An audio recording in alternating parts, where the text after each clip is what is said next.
Welcome to the Working with Subject Matter Experts podcast. If you're responsible for keeping your business profitable into the future, you need to be a learning organization. So here at the Working with Subject Matter Experts podcast, we talk about managing organizational knowledge to keep your business strong. I'm your co-host, Nathan Eckel, and we are blessed to have the host of the Working with Subject Matter Experts podcast with us, Peggy Salvatore. How are you, Peggy? I'm fine today. How are you doing, Nathan? You staying warm in this really brisk, windy, rainy day? Yeah, having a great time. It's anything but boring out there, and so it's been a lot of fun. We've been enjoying this podcast quite a bit, and we're going to talk today about one size doesn't fit all. You know, every solution, unfortunately, does not work as a training video or a book. Imagine that.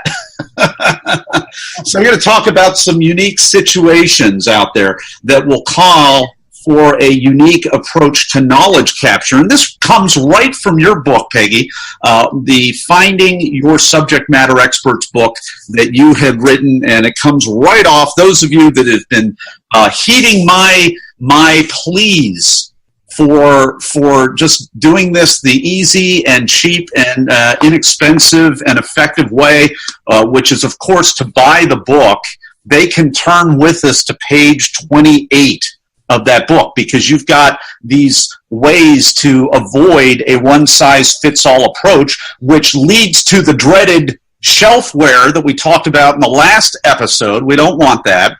And so we've got a list of 4 things. So, Peggy, why don't you tell us what those 4 things are? And then what we're going to do for the rest of this podcast is we're just going to one by one extract all of those. And then I think you might even have a bonus one for us. I do have the bonus one's going to be a lot of fun. But let's talk about the 4 standard alternatives to doing structured training, which is, first of all, if you've ever heard of the 70-20-10 proportion to knowledge transfer, 70% of knowledge transfer occurs on the job training. 20% occurs in mentoring, and only 10% really occurs in formal instruction. So what it says is, look at all those other ways to transfer knowledge. They're actually more effective than a formal training program. So I can just imagine all the training departments out there shooting arrows at us right now.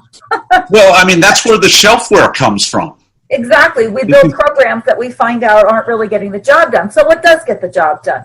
We're looking at four things. One is special projects and assignments. If you want to teach someone how to do something, if you want to teach someone else's job, put them on a project or assignment in that department or with that person. Or break them out into something you'd like to explore. But special projects and assignments, just get them to do it. You learn by doing. You learn more by doing than anything else. Now, isn't that amazing? I mean, I'm going to cut right in on that, because we've just gone from, this 70-20-10 idea where the 10% is this industrial revolution form to learning out of a book or studying or memorizing.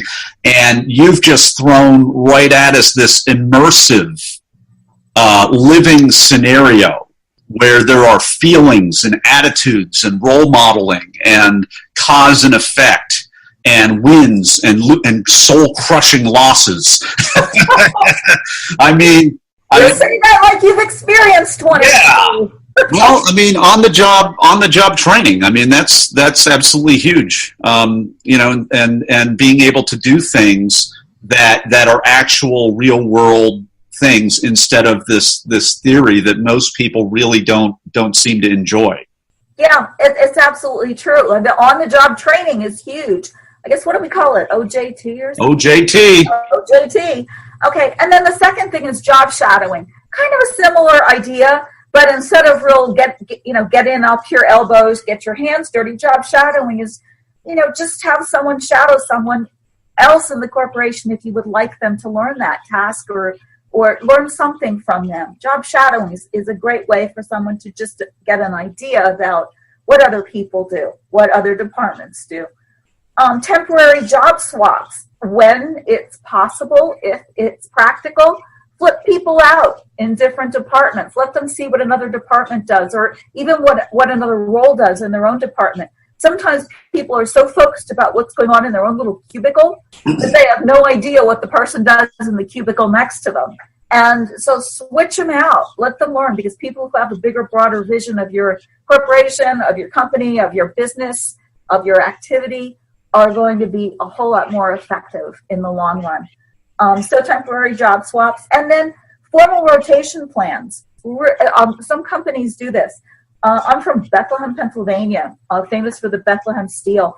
And the Bethlehem was known for having something called the Loop program. If you were going to be an executive at the Steel, they grabbed promising MBAs out of college programs, and they put them in the Executive Loop program. They worked at every level. They worked in every division before they could work their way up the ladder. They knew that entire plant inside and out. So a formal rotation program is a really effective way to give someone the big picture, if you can afford to do it. Yeah, so that's a very forward-thinking program. Has that been a new thing, or it sounds like that might actually have been around for a while? Yeah, actually, the Bethlehem Steel was, very long story short, was poorly managed into non-existence about 2 decades ago. And books have been written about the demise of the steel industry in the United States. However, it did have a great executive training program, and I think it went on mostly in the 50s and 60s. And so it was a forward-thinking program. And it was based on some of the really early productivity work that was done in, like 1910s and 1920s by Frederick Taylor. Oh, now I'm really getting obscure. But if you go back and you look at quality training, you're going to see a lot of Frederick Taylor processes. So, he was all part of that. Worked for the Steel and was part of that development. So. Well, hey, folks, there's nothing wrong about writing a book about a declining industry like steel, but Peggy has done something a little bit better. She's written a book about an emerging industry and an emerging skill set, which is sucking all of the knowledge out of your subject matter experts' heads before they walk out the door on you and retire. And that's to make sure you don't become an extinct industry due to not being able to keep yourself current and keep yourself. Isn't that funny? Yeah, it's a big motivator for how I see the world.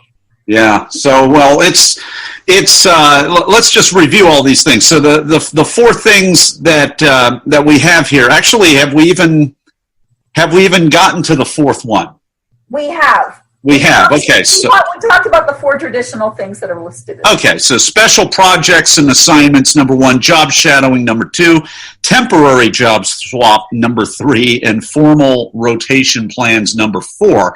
Now, Peggy, you've got a bonus item. So why don't you lay it on us and tell us where the world is headed here? Here's your bonus non-traditional way of learning. I guess everyone's heard of virtual reality, Google Glass. We had Second Life, 10 years ago? Yeah. Where you could have a little avatar and you could go online and do something. You could have your little avatar do things.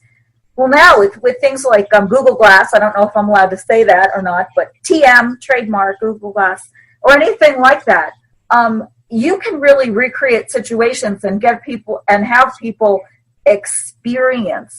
actually have the experience without having them, say, monkey around with your actual machinery or whatever. There's a lot that can be done with VR.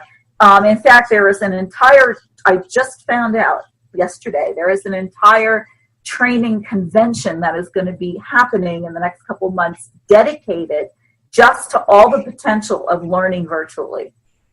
So it's really an emerging field. It's very exciting. I don't know a whole lot about it, but I do have a friend in Holland right now who teaches neuro-linguistic programming, teaches people to overcome their fears, and he's talking about the incredible potential of using something like VR for, say, someone who's afraid to fly. You can have them actually simulate the experience. So there's just an amazing amount of training and potential. That is the future, Nathan. Yeah, so I'm going to pontificate here for a moment. I mean, it seemed like, 30, 40 years ago, we had flight simulators and we had, driver's ed machines that saved us on the roads from the ravages of the youth who didn't know how to drive a stick shift or or whatever. I mean, we've always had those machines. I wonder if the thing that gets more interesting every 10 years, the technology gets more immediate. So 10 years ago, we had virtual reality, we had Second Life, as you mentioned, and it got lampooned at one episode of that sitcom The Office, where Dwight Schrute was flying around. You could actually fly with your avatar, and you could be whatever gender you wanted to be, and there were all these little customization kind of things that you could do, and all that. Now, that was even 10 years ago.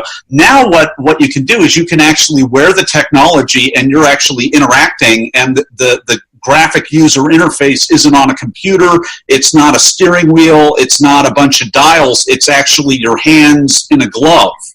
And I would imagine 5 years, 10 years from now, maybe it's a freaky implant or something like that, or maybe you actually get beamed up into some place. I don't know where we're going. I don't really want to talk or think about that, and I certainly don't want to go on the record with any of it. But it does seem like we revisit this every 10 years. It gets more immediate. It gets the barrier between reality and fantasy somehow slips even thinner, and it's pretty interesting. So one size doesn't fit all. What's your thought about that, Peggy? My final thought is, everything that you need to teach your employees can't be beat into the ADDIE model and beat into a couple of modules that you can either deliver live with a PowerPoint or deliver on computer-based training in a couple of modules. Some stuff you just need to experience it and on some level. And that's where most of the learning, that's where the stickiness of learning occurs. Yeah, point well taken. So this has been the Working with Subject Matter Experts podcast. This has been One Size Doesn't Fit All. And I'm going to give you a sneak peek into the next episode. I hope you join us for the next time, because we're going to talk about that 70-20-10 principle we talked about on the previous podcast. We're going to talk about how to really put that to work on the next Working with Subject Matter Experts podcast.